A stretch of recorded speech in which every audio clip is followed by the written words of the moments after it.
And we're live. Look at those three gorgeous men, starting with Adam Post. It's good to see you guys. I haven't been on live in a little while, but my friend Oliver reached out to me, 656 Comics, with an amazing, really very cool cover, I have to say. And interesting looking interiors on your book. I want to talk about your book, but welcome, Oliver. It's great to be with you. And Happy Harry. It's great to meet you. How you doing? Good to meet you, Adam. Long-time listener, first-time caller. So I'm glad to be here as well. Welcome to the family. Welcome to the family. You know, I like to have an opportunity to like talk to people one-on-one, find out about their project, find out what gets them into comics, what they're doing, and just kind of see what's up. So it's great to have you reach out and say hi. What's up, Matty Ice? Good to see you. Hey, Jay Dollar. What up, Jay Dollar? AKA J Money from back in the day. How's it going? Your project actually is doing pretty well, which is pretty cool. Yes, we're happy about that. That's not bad at all. Not bad at all. It's not your first project either.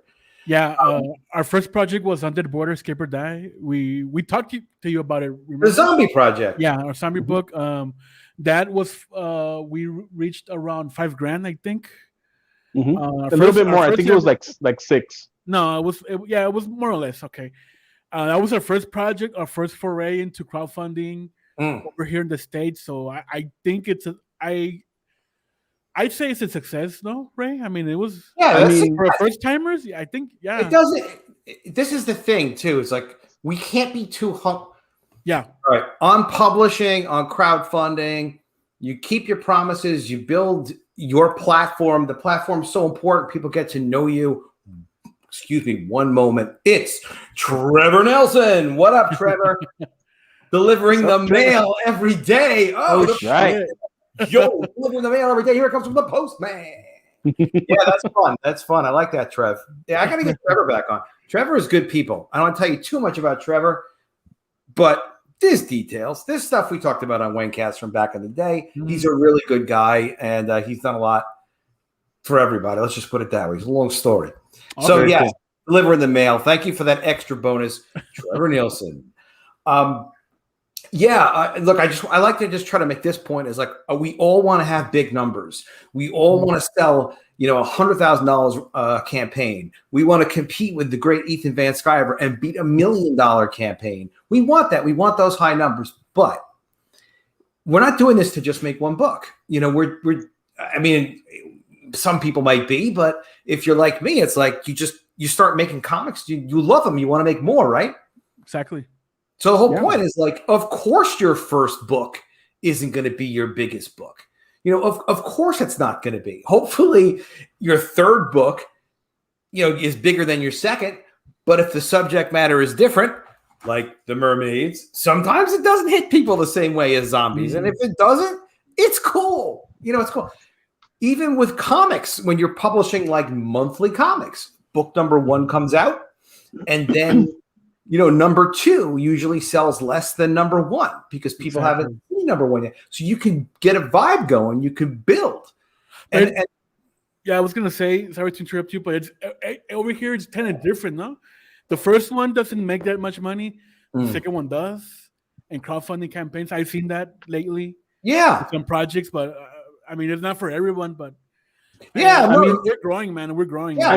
Honestly, I believe a success is measured in the happiness of the customer, of the happiness of the person that believes in your project. If they're happy with what they get and they support you and they come back around for the next one and the next one and the next one after that, then you're doing good. It doesn't matter what the numbers are. Don't get me wrong. Numbers are great. We all want to have those $1 million campaigns, like Adam's saying, but if they're happy and they follow us and they push our product after we're done, like, oh, did you get that book? Oh, no, I didn't. Oh, you get it on the second time around. That's success to me. So I think we're doing that. You're 100% doing that. And how do I properly pronounce? Come on. It's a little bit complicated. I had a hard time with Peregrine. I finally got Peregrine. It's cryptids. It's the word cryptids and then the word criminals. And because cryptids are treated as criminals, it's the Cryptidnals. Smooth criminals. There you go. Smooth Cryptidnals, yeah. I'll do number 2 if you need somebody to sing. I'm there. Nice. Yeah. Awesome. Hey, it's Leg Kick. What up, Leg Kick? Good to see you, my friend. Nice. Leg Kick, I don't know if you've heard about the Cryptidnals yet, but you're going to find out a lot more about it tonight. So, yeah, look, everybody measures success independently. People have different goals. For me, like, for example, with the Mermaids, I wanted to get the book out. I spent on and off 10 years or so working on the damn thing. So getting the book out to me was like an incredible opportunity. And I just keep thanking everybody from Comicsgate. We delivered a little bit more than we promised in the format, which is always nice. You promise like 48 pages, and you can make it 56. And then, you put extra juice in, an extra life into the books, and a thank yous and stuff like that. And it's great. But that was my goal. And but yeah, we want to think about like, all right, well, look, this is starting to have some success.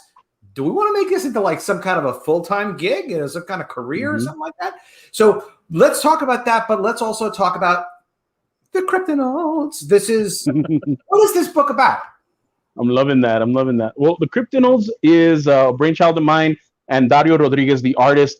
I've been working on this, man, it seems like forever. And it stems from a lot of, I guess, experiences growing up with the paranormal, with my own encounters with cryptids. And I just started researching this a very long time ago. I've always been into cryptozoology. I've always been into the paranormal.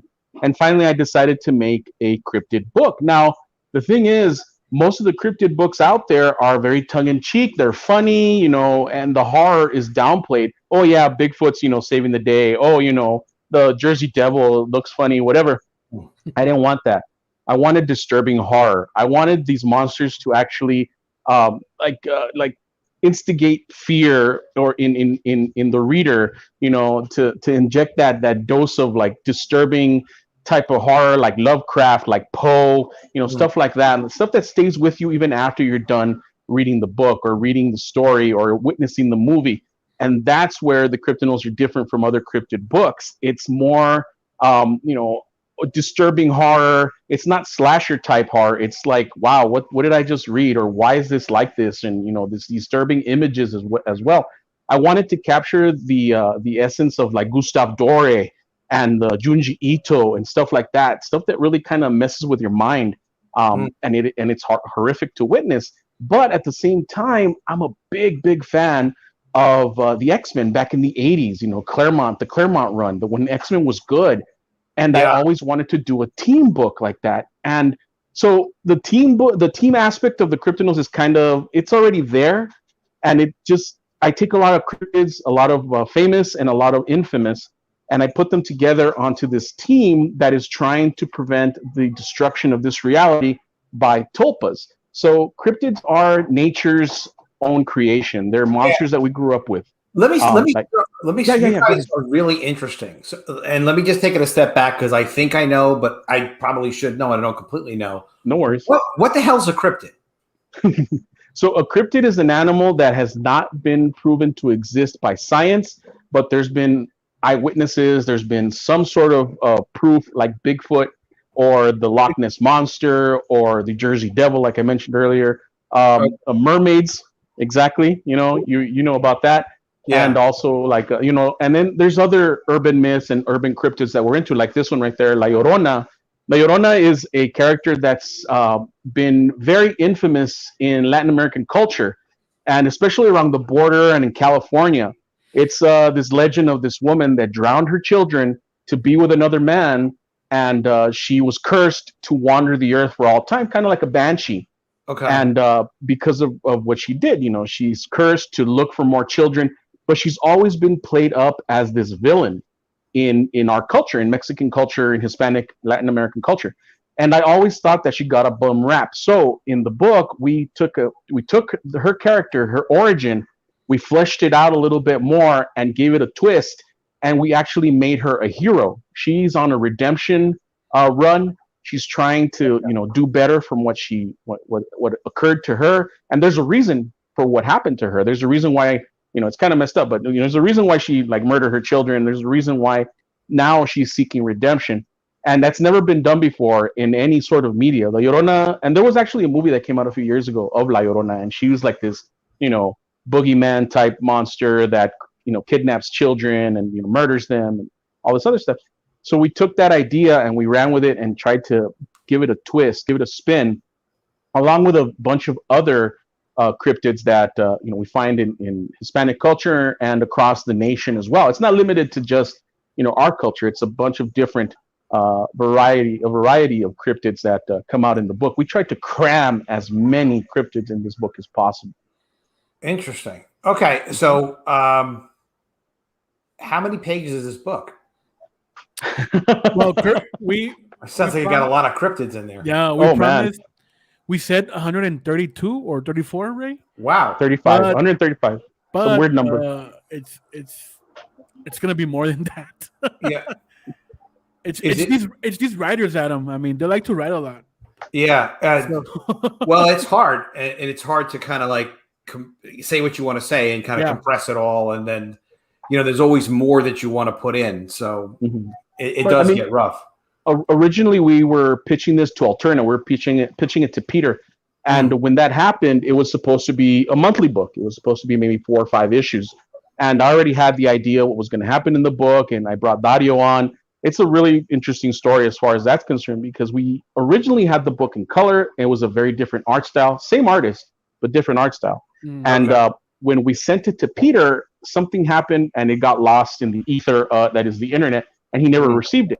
So we stepped back and we went to Oliver and 6x6 and everyone, which we already had a partnership with. We already have worked together, and we presented the book to them, and they're like, you know what, let's do this, but you're not selling it. You're telling me what you want to see, but I'm not seeing it. That's what Oliver said. Go ahead, Oliver. Finish that story. Yeah, man. He promised what he said right now. No, earlier, Gustav Dore, Junji Ito, disturbing imagery, and what they pitched to Alterna. It was very colorful. It was very animated, if you can say that. And yeah, and like an editor, like a guy with the eraser says, I mean, no, this is not good, man. We got to work on it. We got to redo it, man. Okay. And look at it, man. Look at these pages, man. They're fantastic. It's cool. So this is black and white. Yeah. At least 130 pages. At least, yeah. At least. This is very cool. Very good. How is production going on it? It's going, man. Dario had a little bit he got sidetracked a bit because he works for the museum. Sure. He does sculptures and murals for a museum. So he had oh, to, wow. Yeah, he had to step back from the Cryptidnals, but he's back on it. He's working overtime, turbocharged, all that, because we need to meet deadlines. So yes, sir. Yeah, you know what? It means a lot, and a lot of people that crowdfund, they don't hit the deadlines, and winds up being late, and it really is okay, especially like if it's a historic project. If it's like, this is my live stream, it's going to be an amazing book. You see work in progress. It's not the worst thing in the world, but it's a huge boost to have the discipline to be able to get it out, roughly when you plan to get it out. And then also people kind of know, because the worst thing for customers is people, even though people are willing to wait, they forget it even exists, and then you get a book. Like I just got one I backed today, and from somebody who's a good guy and everything like that. But I mean, I guess I backed it because it was, how it is. You back it because it's the person, and then it's like, well, you get it, but I didn't even open it. It's not that I don't care. I do. I'm glad I could support somebody, but you don't necessarily. I don't know. You kind of like, I don't know. People lose touch. Yeah, it's interesting. Out of sight, out of mind, kind of thing. Yeah, it's very interesting that you back and you forget that you have something coming, and sometimes you might be surprised. Now, it's here, and then other days you're like, it's here. Who makes some beautiful books, Brian? Oh, I'm coloring his book, definitely. by the way. Oh, you are? Yeah, the 6-Gun Gorilla. Oh, wow. Cemetery Without Crosses. Yeah, it's the new joint from Brian Crisco. Very cool. Very cool. Yeah, I don't know how you guys feel about this, but I've been thinking about this lately because I'm working on writing something new, which is I don't like working isolated. I like to work with basically a complete creative team if I can. Yeah. And then, I am kind of working isolated now on thinking I'm working on. But what I'm kind of noticing is it almost feels like there's more of a distance between the comics pros, like the guys who are Marvel DC guys, and the smaller guys.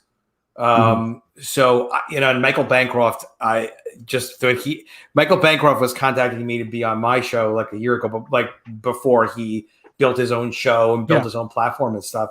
And it's amazing to see how he's developed. But I think also like more of us should talk about like how we can collaborate and do some regular shows. And because we get shout outs from other CG people all the time. The other pros, the Marvel DC pros, are great, and they are very supportive of CG books.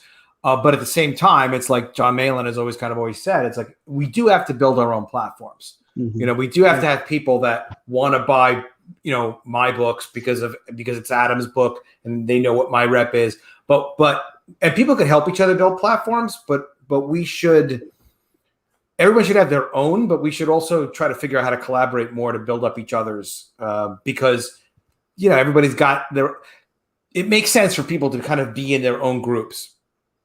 It's like Brian is here supporting you, which is very cool. So yes, definitely.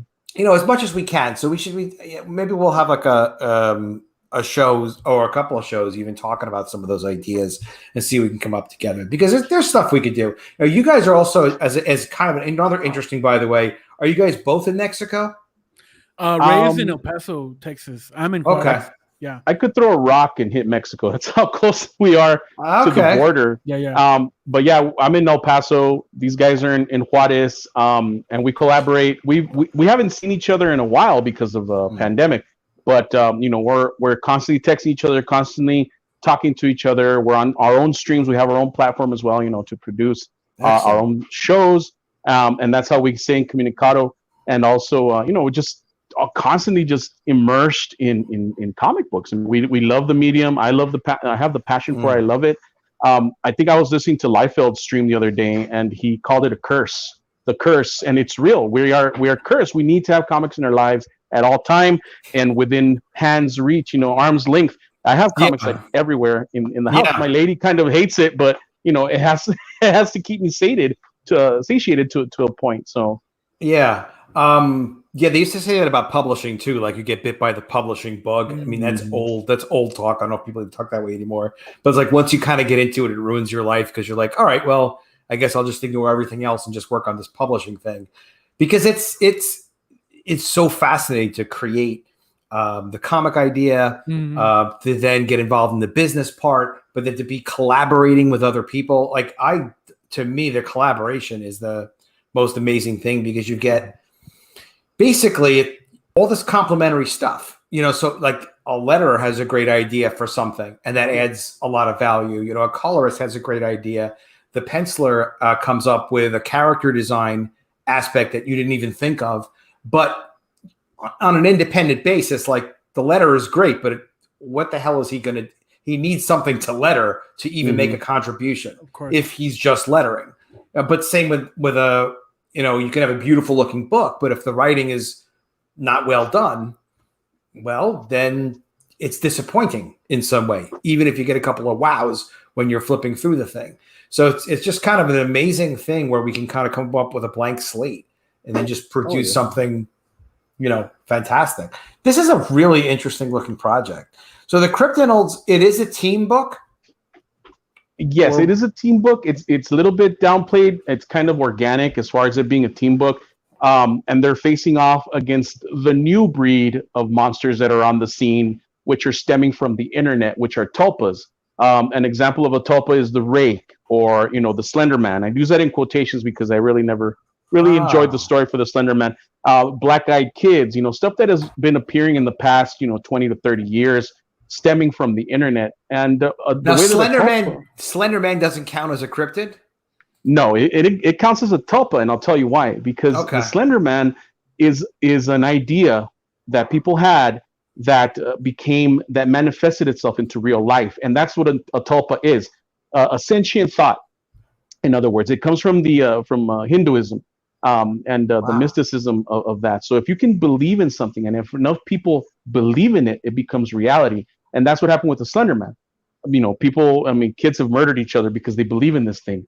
And that's the scary part. And the cryptids, who are the natural monsters of the world, they've taken notice of this, and they're trying to prevent this infestation of these new monsters, the tulpas, because the tulpas are pure evil. They just want to destroy this reality for a greater reason, of course, that you discover in the book. But that's what they're facing off of against the tulpas. Eric the Guapo is saying strange things. Yeah, I know. He is always cool. I don't. Good to see you, Eric. It's great to see you, buddy. It's been a while. There you go. There you go. Silveria, I'm sorry if I'm saying your name wrong. The cryptids are boomers, tulpas are zoomers, and millennials. Simple. Well, I mean, I don't know. Cryptids have been around for a while. What about like Quetzalcoatl? Cryptid? Cryptid, exactly. Cryptid. Boom. And it's interesting that you bring that up as well, because that's part of the Cryptidnals. She is part of the Cryptidnals.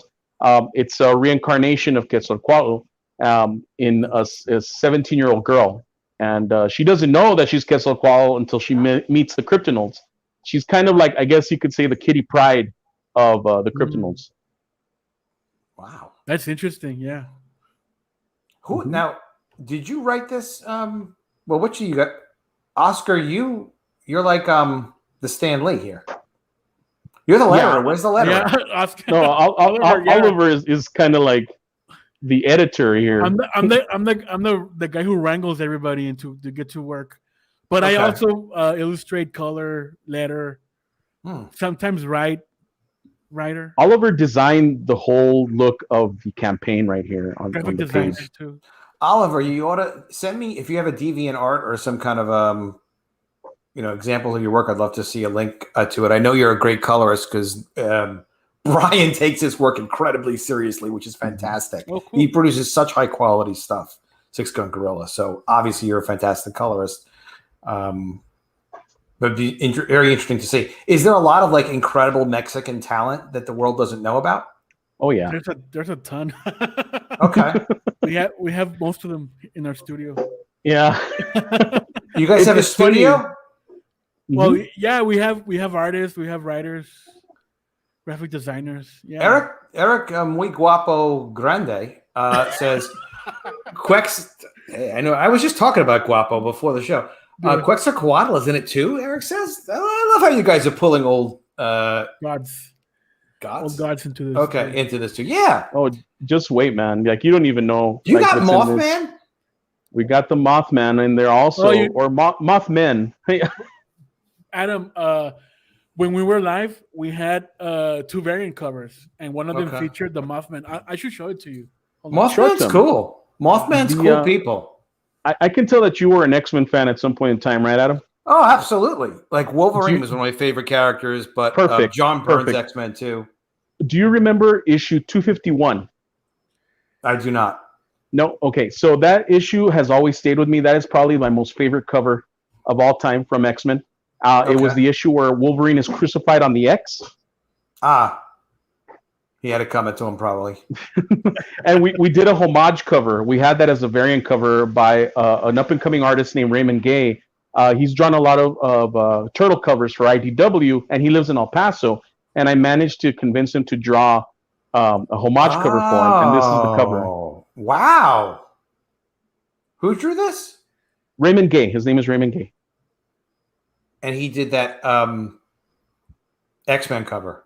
Yeah, this is his version of it, and it has Mothman. We have a Wendigo back there. We That's got the really werewolf. Good. A harpy, as you can see. Wow. We're in discussions, right, Ray? If he could draw something for us. Yes, he loves the Man-Dog character, and he wants to draw a full comic with the Man-Dog. So we're thinking about hopefully that he'll have time for it. That would be fantastic.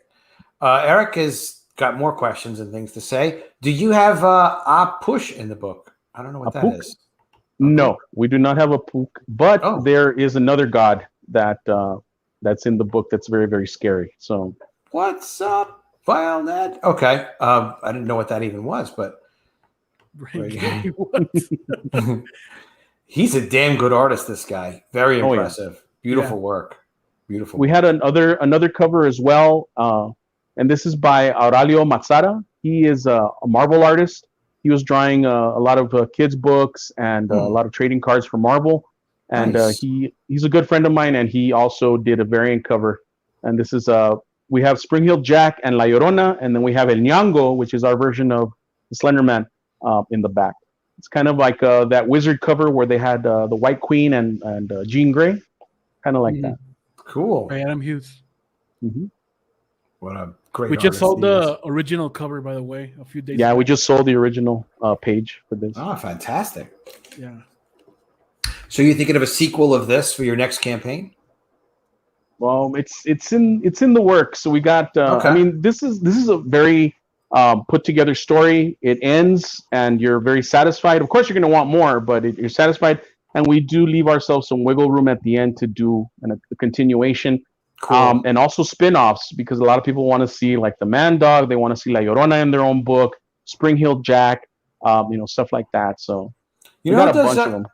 Both Rob the Replicator guy and Rob Arnold and Scott McCullough do a really good job of asking people with polls and stuff like, do you want to see this next or that? It's interesting to see. A lot of people do respond to those Twitter polls, to ask people like, well, what book would you want to see next or something like that. But this is great. We did do a Twitter poll to see who might be next up on the list of you already did everyone. Yeah, everybody wants the Man Dog. They want to see the Man Dog in their own book because he's very visually different from anything else that's out there. So Man Dog. He's basically a man's body with a dog head. Mm-hmm. His story is very interesting. It's also based off of a legend. Here in El Paso, there's a kind of like a suburb. It's called San Elizario. And back in the 1800s, San Elizario was very famous because there was a salt flat not very far from it. And the landowners that were in the area were using this small village in San Eli as the go-between Mexico and the U.S. Well, the landowners were very cruel to the villagers, and they were, killing some of them and stuff like that. The villagers rose up and murdered a lot of the landowners, but not before they could call to the Texas Rangers to come in and quell the violence. Well, it's the first time and only time in recorded U.S. history that the Rangers were ever defeated in any sort of skirmish.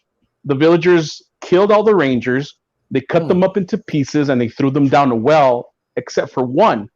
And that one Ranger, they cursed him to walk the earth forever, to wander without a home like a dog. And he turned into this Man Dog thing. And if you go down into San Elizario at a certain time of night, of course, you're going to see the Man Dog walking around. And we took that idea and we, with the research that we did, and we came up with the Man Dog. So the Man Dog is cursed until he finds redemption for the crimes that he committed.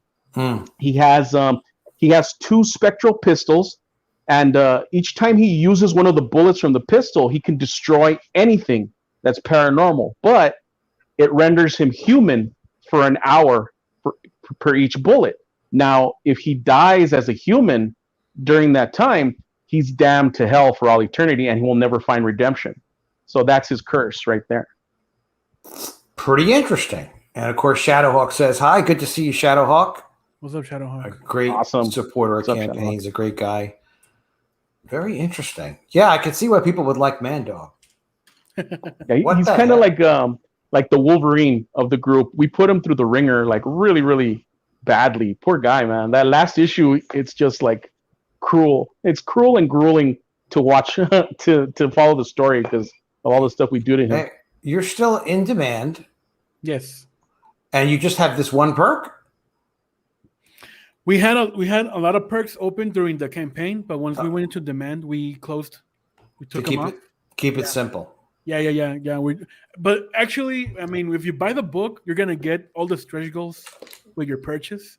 You're gonna get like 3 books included and mini prints. So yeah. So all the stretch goal items are included. Exactly. That's great. Sir. Do you tell people how many pages it is in the description? Yeah, it's under the cover. Yeah, we have the Okay. It's I think it's small, but it's highlighted. Oh, there it is. Yeah, 132 132 pages. pages. Yeah. You got it in there. Yeah, because it ain't no 48 pages. It's No, nice. no, yeah, it's a big juicy we're book. We're not gonna tell the whole story in 48 pages. Now, Like, are you shipping from Mexico? Yeah, in Texas. Or are you going to ship from Texas? Yeah, Excellent. the U.S. We're gonna ship. Yeah, we're gonna order from Mixum, and Mm-hmm. we're gonna get those books printed there, and they're gonna arrive at Ray's place, and we're gonna fulfill from there. I've had good success with those guys. They've been very nice to me. It's been hit or miss currently, Adam. A lot of people are complaining that their books are getting badly damaged or misprinted. I mean, I think that I don't know what's going on right now. Well, there's a couple of issues, and I could probably solve 80 to 90% of them because nobody knows what the F they're doing because they haven't been doing like. I had a problem with Mixum recently. Like when I printed the mermaids with them, we got not a lot, but we got a few damages of the book that I printed. Like it tends to be like the most popular book, and I wind up mistakenly underprinting what I kind of wanted to print to have extras. Yeah. But it wasn't. They delivered everything as the quantity promised and all that. But there was like one box that, got kicked by UPS and had some damages. So I emailed Mixum and I was like, guys, I have about 20 of these that are damaged. Here's pictures of them. Could you replace it? And, just take a picture with like basically all the corners, all in one thing. And they were like, yeah, hey, no problem. And, a week and a half later, they sent me the replacements. And half of the replacements were fine, but for some reason they didn't shrink wrap the replacements. Everything else came shrink wrapped and like carefully packaged.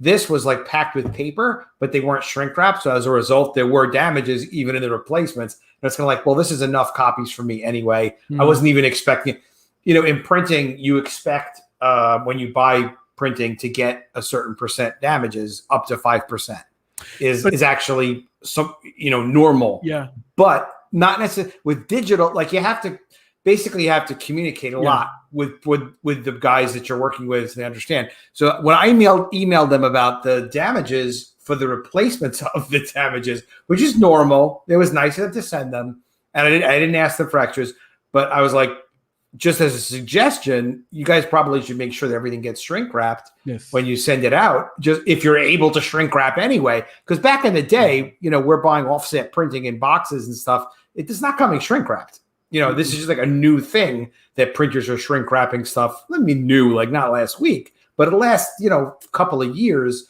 that they bother to do that much extra packaging, and it does help to not have as many damages, but.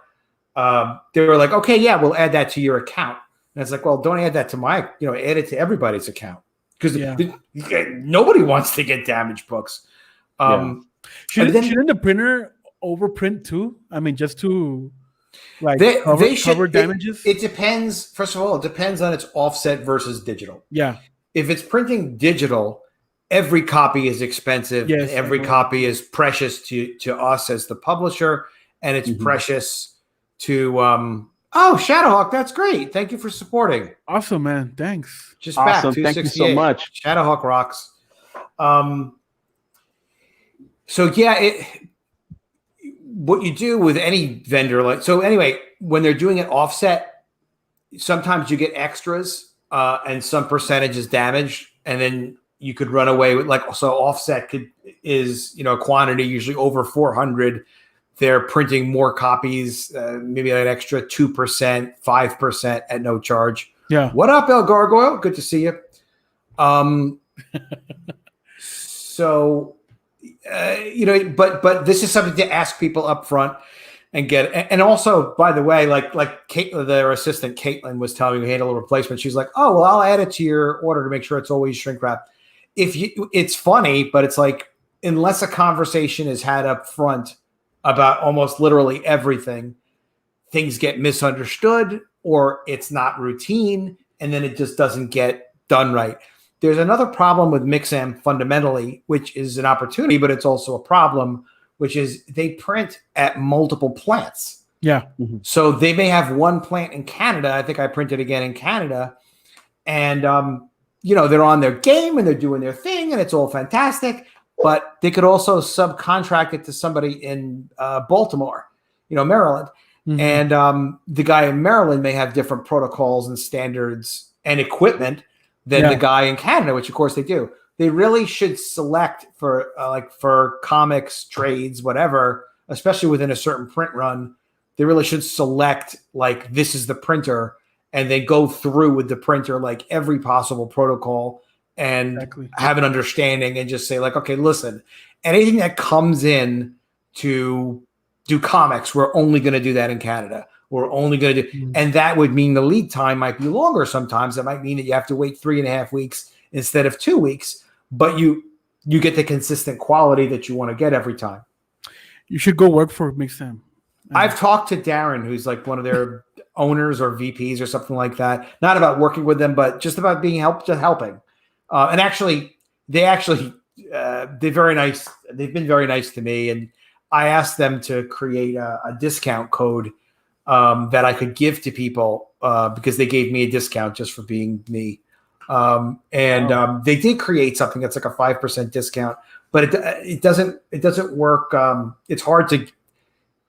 The whole interface isn't set up where it's easy to use. It's a little. Well, their interface is great, but the interface for passing the discount isn't so easy. I'll find the link or whatnot, Oliver. If it makes sense to you, use it. And then if you think we should share it to other people, we'll share it to other people. I didn't want people to get the impression that I'm doing it for a profit. There's no profit to me. It's just they gave it to me because I don't know what basically it's just something from negotiation from buying a lot in the past back in the day. If there's a best price to get, I'm going to wind up getting it just because people understand from the way I'm talking. All right, let's just give this guy a good price. And what do you know about the paper shortage that they're suffering right now? Hey, Rick. Rick's good people. Yeah. I hadn't heard them suffering a paper shortage. They have a paper shortage?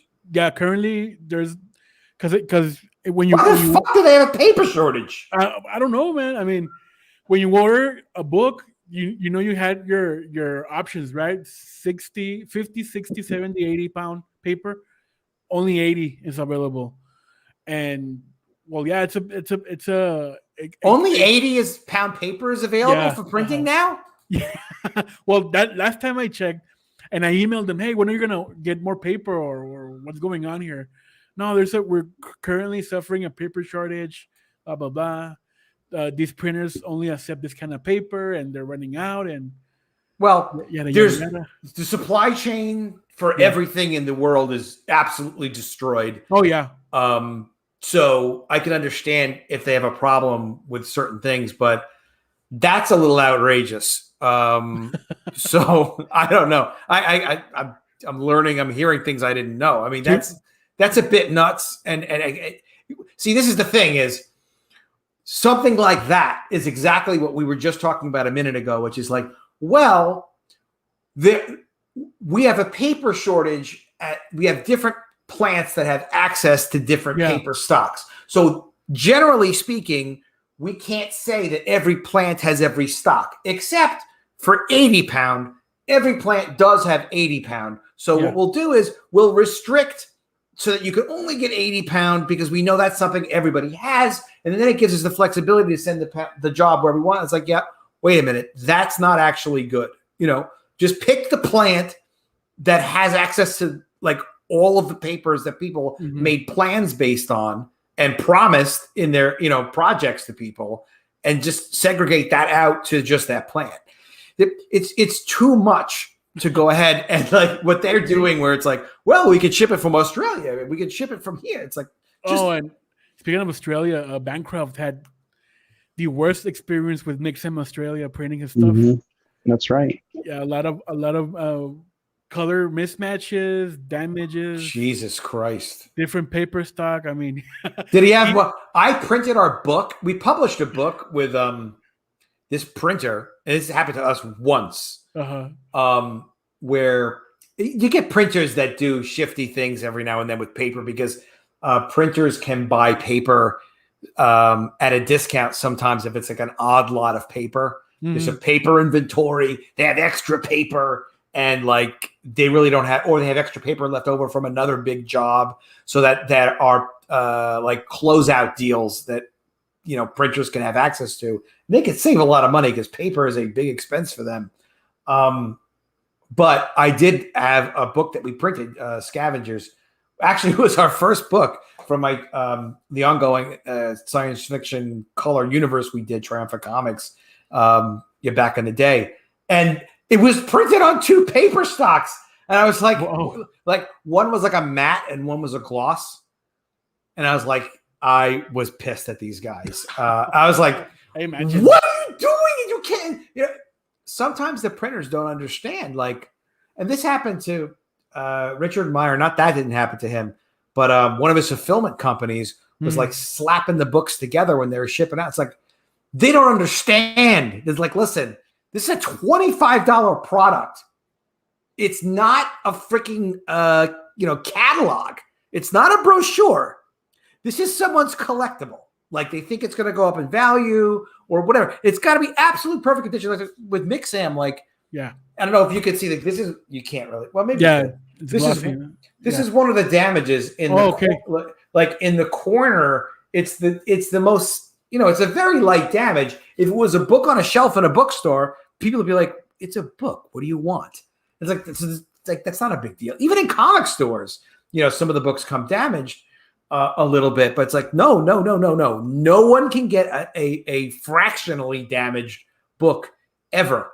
When we are shipping our books out, they got to be perfect. Exactly. That's it. In fact, there was someone on Twitter who tweeted at me and was like, Adam, I think this is Mermaids looks great. I really like how it came out. And then he tweeted at me like, he's like, the only problem is like these little white spots in the corner. I think it was from like something you did with the panels and the picture, it was a misprint. You could see there was a misprint all throughout. I'm like, no, let me send you a replacement. He's like, no, it's not a big deal. And I was like, no, you paid a lot of money for this book. You can't there's no damages allowed. Anyway, that's me ranting about it. But no, 2 paper stocks is definitely not okay, and I'm really sorry to hear that happened to happen with Rob. It should never happen. Yeah. That happened with Bancroft. Oh, right, not Rob. That should never happen. Did they make it good? I think he went to another. Oh, I mean, yeah, he did. I think he did get his money back, but he went to another printer, local printer. So okay, that's good.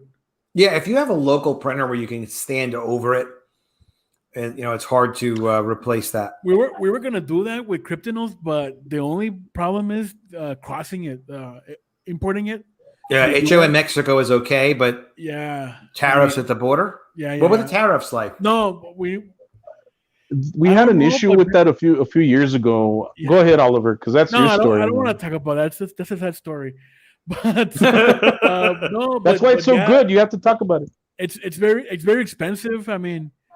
Okay. Crossing it over, unless people, and I don't mean coyotes or smugglers, but you gotta smuggle the books in. But yeah, man, we need to find an agent for them to cross them, so and legitimately, legally, and all that. So we could. Well, what about the printer? I mean, see, here's the thing too: is like Mixam's situation is berserk because. It's a very unique situation. They're really a software company. They're a software services company in that it's not their printing plants. What they do is they do the back-end technology to do all the pre-press and the uploads and the marketing.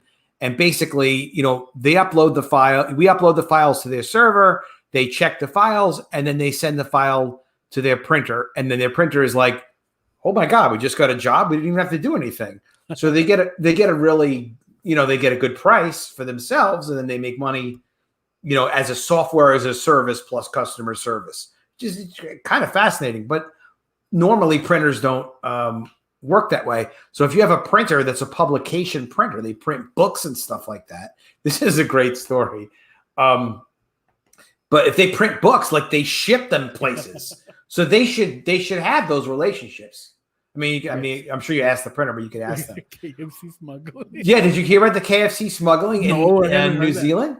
Yeah, it's so locked down in that part of the world, at least in parts of it, that these guys smuggled in KFC, smuggled in you're not so chicken. The chicken's really good. The KFC is really good. Well, wow. You see, guys, you have like family, really great family oriented, multi-generational, wonderful cultures, in Mexico and stuff. They have really good cooking, but but KFC, it's pretty, it's its own thing. But yeah, there's some people got arrested for smuggling KFC into New Zealand. I could dig a good piece of fried chicken. Don't get me wrong. Yeah.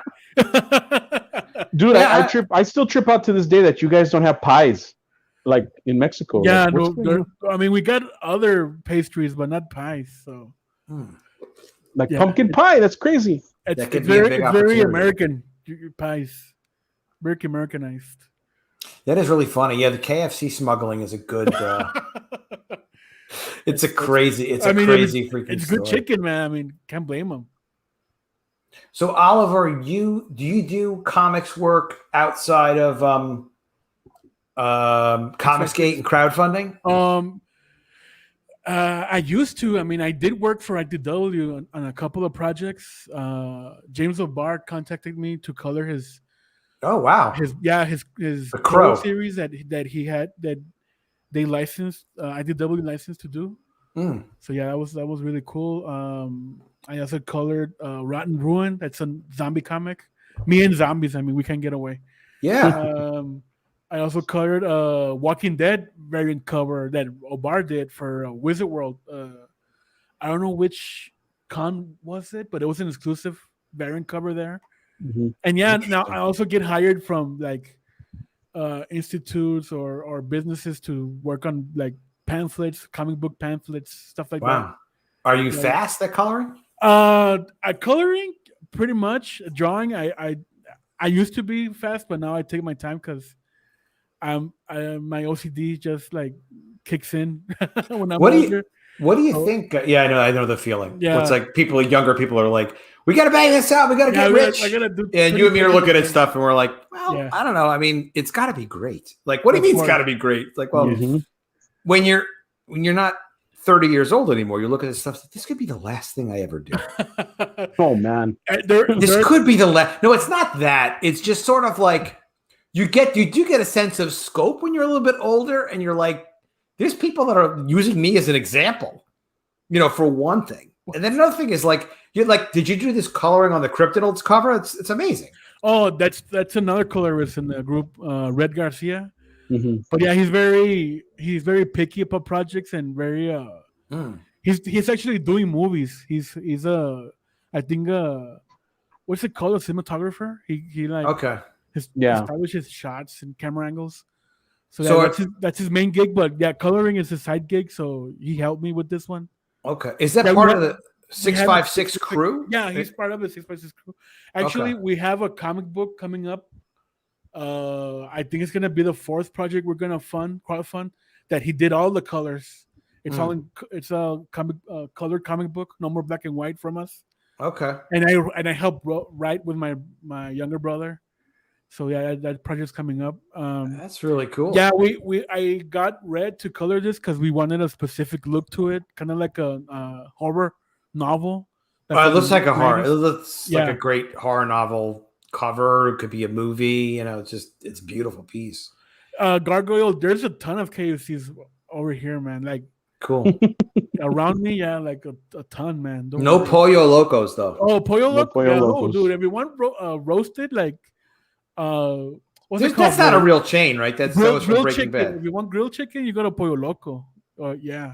Pollo Loco is a real thing? Yeah, it's a real thing. Is it really? I thought it was just Breaking Bad. No, that's Pollos Hermanos. Oh, Pollos Hermanos. Chicken Brothers. Yeah. Pollo Loco. What a great name that is, Pollos Hermanos. No, but if you want grilled chicken, that's the place, man. It has a certain flavor to it that can be interesting. Interesting. Well, I want to hear more about 656 Comics. Do you have a website that has the artists and stuff? We don't. We're designing one. Okay. Yeah, we have the domain, but we used to do everything via Blogspot like back in the day. But yeah, no official website. But yeah, everybody, you can hook us, find us on Twitter, Instagram, Facebook. Is there still there's no Spanish language CG shows yet anymore, right? That was just that one we were on? Not anymore. I think we're it, man. I think we're the only ones. We're the only ones. Yeah. You, me, and you guys. There you go. I spoke a little Spanish on that show, didn't I? Yeah, a little bit. Yeah, it was terrible, but after having the baby, well, they got busy. I mean, they got. Oh yeah. Yeah, they got busy with the baby, so yeah, no time to stream. Oh, baby, you'll get you. Well, I know how it is. It's either you do it all the time or almost never. Exactly. And I love talking to you guys. I love talking to other creators. It is really inspiring. It's a lot of fun.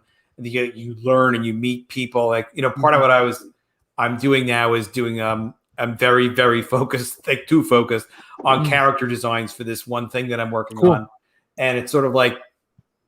You don't have to do that on your own. There's other people you could do it with. Clayton is a professional. Clayton Barton. He's a professional character designer. I'm not working with Clayton on it, but I could be. I actually talked to other friend, actually Chris Rinkowitz. I was talking to him about some ideas about this character, and he's like, "Oh, well, you should check out John Byrne, and you should really check out look at this. So look at that." I'm like. These are incredible suggestions. Thank you, Chris. This is fantastic. But just sort of like, you kind of go at your own pace. But yeah, there's nothing like collaborating. It's the best thing. So no, yeah, I know because I'm in the studio right now, and next to me is where my brother works. And we just pitch each other ideas. Hey, what do you think about this? Nah, it sucks. Work on it. And that's how we get things done here. We bounce off ideas, even with Ray via Facebook calls and hey, what about this and what you want to do about this and that and that and that. Yeah. Well, I'll get messages at 3 a.m. from Oliver. Be like, hey, so does a man dog ride a horse? Yeah, sure, why not? Okay. And I'm like, okay, cool. And we just go back and forth. And I think that synergy carries through in everything that we do. Especially like the streams, like they're very fast paced. We talk about a lot of stuff in the industry. All right, speaking of streams, let's talk about where's your YouTube channel? What is the name of the channel? YouTube channel is 656 Comics on YouTube, right, Oliver? We lost him, I think. I don't know what he's doing. But yeah. He's getting something. What? Oh, he's getting something. Changing into a costume.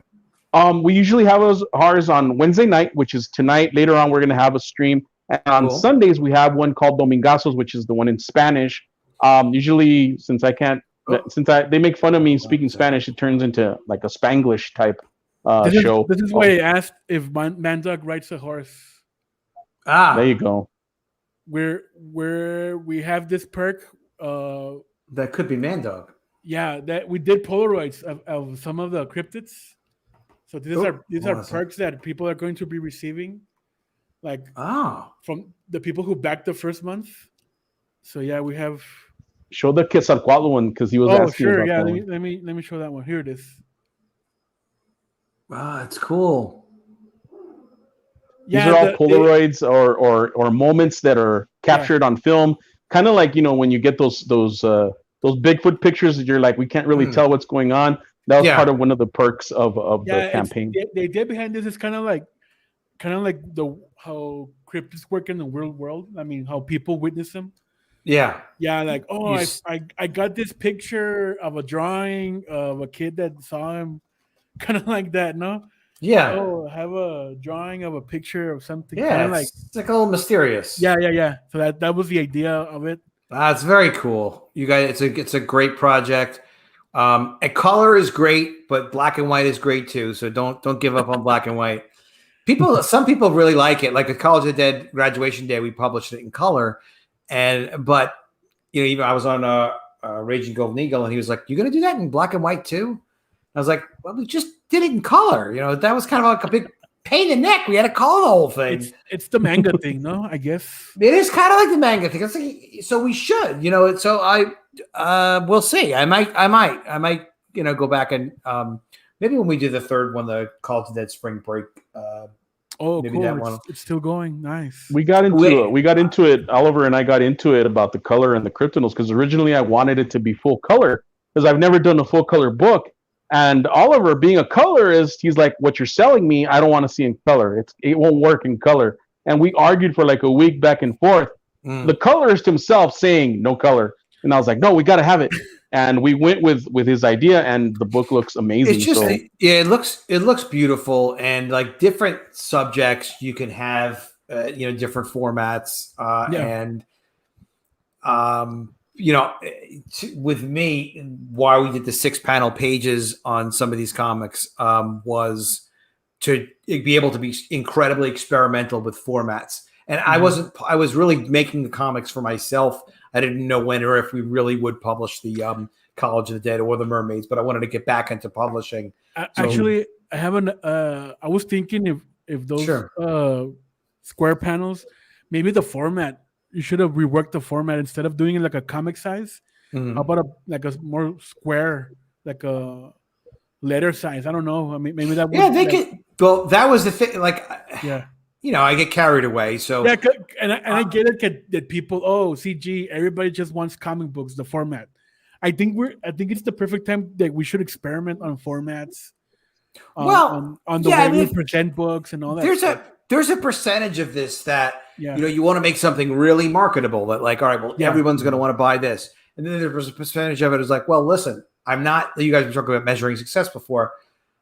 I'm not doing this so that I can sell an extra, $5,000 worth, because it's not just get the maximum money out of, backers. The idea is your vision for your project and a professional project that works, art, lettering, writing, printing, delivery in good condition, and that people are happy with what they get, and satisfaction of the customer, and your reputation. Also with your, I'm trying to tell someone else this before too. Like I really like making the comics. So when I work with talent that I have a good relationship with, like the writer for College of the Dead, we got such a groove going after we started, like, cause he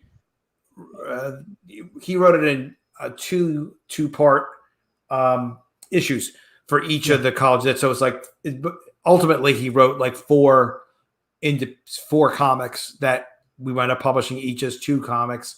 And then the next thing he wrote was another 2 issues. What he wrote for me for College Dead Spring Break,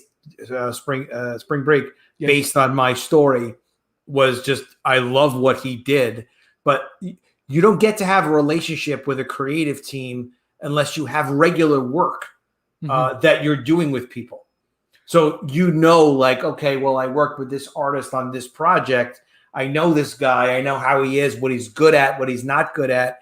He'd be great for working on this other thing, and then you can rely on this printer and you can rely on. So you wind up with all of these resources. And it's great that in Comicsgate too, we have other people that could recommend, like Brian.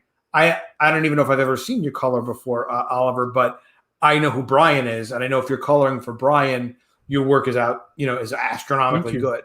Yeah. I mean, because he validates it just even knowing that. But I definitely want to see more. Just curious to see.